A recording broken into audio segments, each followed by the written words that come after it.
Assalamualaikum warahmatullahi wabarakatuh. Rahayu, rahayu, rahayu. Sedulur Padepokan Lokajaya dan saudara-saudara sebangsa dan setanah air. Bahwasanya tanda-tanda, bukti-bukti tentang kemunculan Imam Mahdi itu sudah sangat jelas. Sudah banyak yang saya wedar di channel ini. Banyak sekali ya petunjuk-petunjuk di Al-Quran, hadis maupun riwayat-riwayat dari Sayyidina Hasan dan Husain, atau yang disebut kisah dari Wangsit Prabu Siliwangi dan ramalan Prabu Jayabaya, yang telah terbukti bahwasannya sosok Ratu Adil Imam Mahdi itu muncul dari Indonesia. Di sanalah kemudian sosok Imam Mahdi itu merupakan sosok yang adalah keturunan dari Hasan dan Husain. Adapun secara terperinci, saya ulang bahwasanya sosok Imam Mahdi itu merupakan keturunan dari Sayyidina Hasan dari garis ayahnya, dan dari Sayyidina Husain dari garis ibunya. Kemudian untuk petunjuk-petunjuk lain, ya, saya sudah menyampaikannya bahwasanya sosok Imam Mahdi akan mendampingi sang pemimpin Nusantara. Mari kita tunggu siapapun nanti pemimpin Nusantara itu. Tentunya kita harus menerimanya dengan lapang dada. Saran dari saya, pesan dari saya adalah mari kita jaga persatuan dan kesatuan. Karena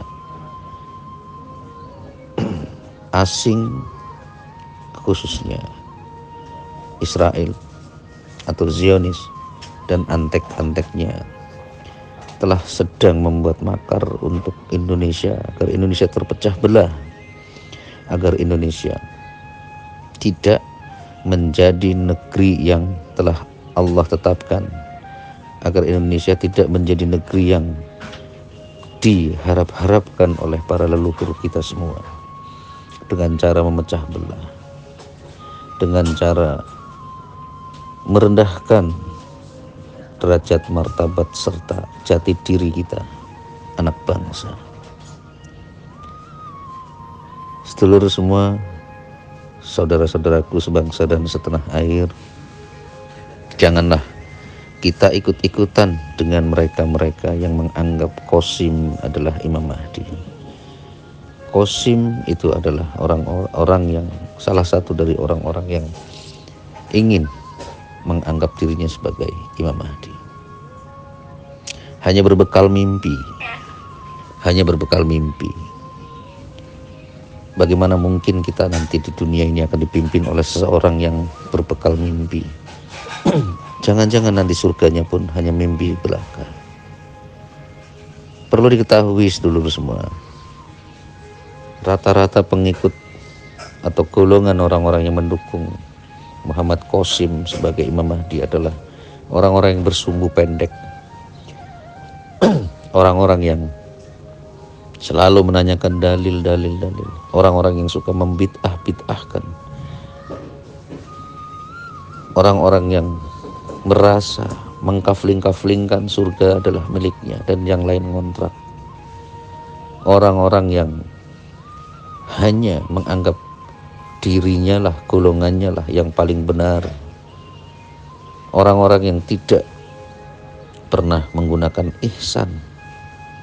Mereka hanya menegakkan dua pilar, yaitu iman dan Islam saja. Padahal ada 4 pilar yang semestinya kita junjung ya selama hidup ini, khususnya di akhir zaman.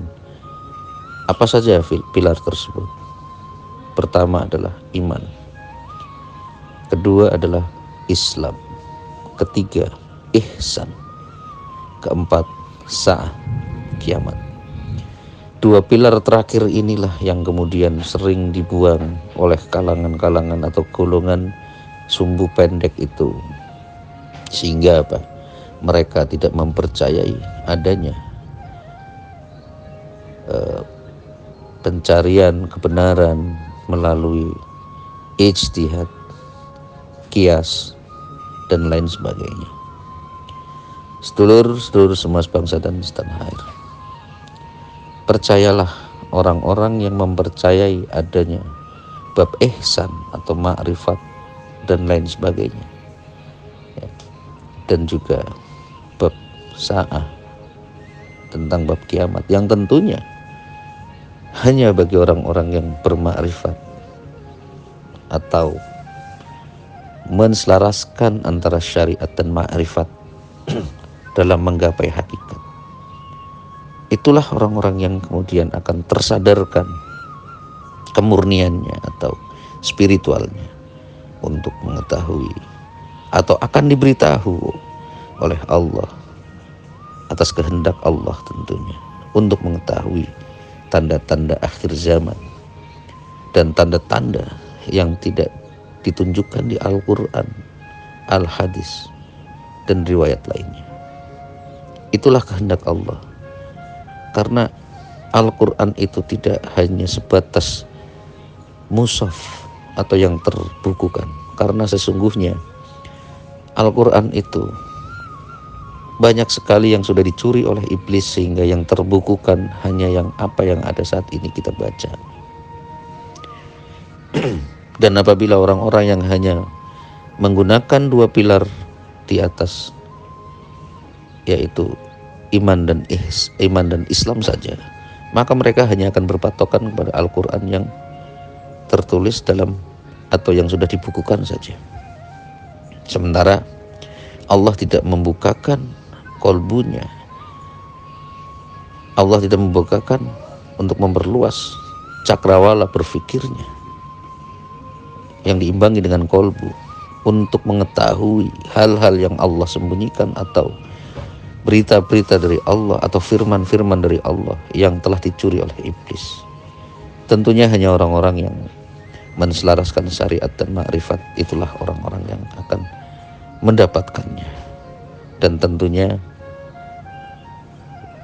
kebanyakan dan paling banyak orang-orang yang meyakini dan menjalankan syariat dan ma'rifat itu paling banyak dari golongan Nahdlatul Ulama. Bukan saya sedang meninggi-ninggikan Nahdlatul Ulama, tetapi memang faktanya kalangan tasawuf itu terlahir dari kalangan NU atau Nahdiyin, di mana hanya NU lah yang menerima tarekat, hakikat, dan ma'rifat. Berbahagialah engkau wahai kaum Nahdiyin, Nahdlatul Ulama, dan sebagian juga firqah lainnya yang mempercayai tarekat hakikat ma'rifat, karena kalian tentunya akan dibimbing oleh Allah Subhanahu wa taala. Tapi ingat, tidak semua orang NU, tidak semua orang Muhammadiyah, tidak semua orang Wahabi, tidak semua orang Persis dan lain sebagainya, itu tidak semua akan selamat, karena hanya Allah yang akan mengetahui siapa-siapa orang yang akan terselamatkan. Dan karena hanya Allah yang mengetahui itu, maka tentunya kita, saya pada khususnya, harus berusaha untuk bagaimana kita menundukkan hati atau kolbu kita, ego kita, agar kita mampu menerima, menyerap, mencari, mendapatkan apa-apa yang menjadi petunjuk untuk kita terkait akhir zaman ini. Demikian saran dari saya. Terima kasih. Semoga kita semua senantiasa dalam lindungan Allah Subhanahu wa taala, dan senantiasa Allah jaga diri kita, keluarga kita, dan orang-orang tercinta yang ada di sekeliling kita dari fitnah Dajjal.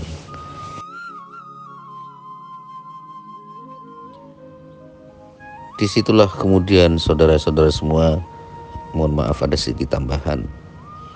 Disitulah kemudian saat ini, dalam beberapa waktu ini, dalam 10 tahun ke belakang, NU sedang dalam program mereka untuk dipecah belah. Mereka itu siapa? Mereka adalah tangan-tangan atau proksi-proksi Dajjal. Karena mereka tahu Imam Mahdi akan muncul dari kalangan Nahdiyin atau NU, sehingga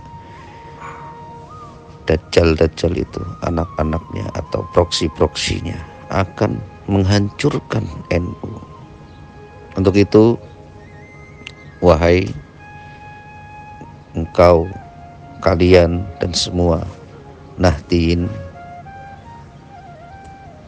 bersatulah, jangan mau dipecah belah hanya karena politik, hanya karena perbedaan pilihan dan lain sebagainya.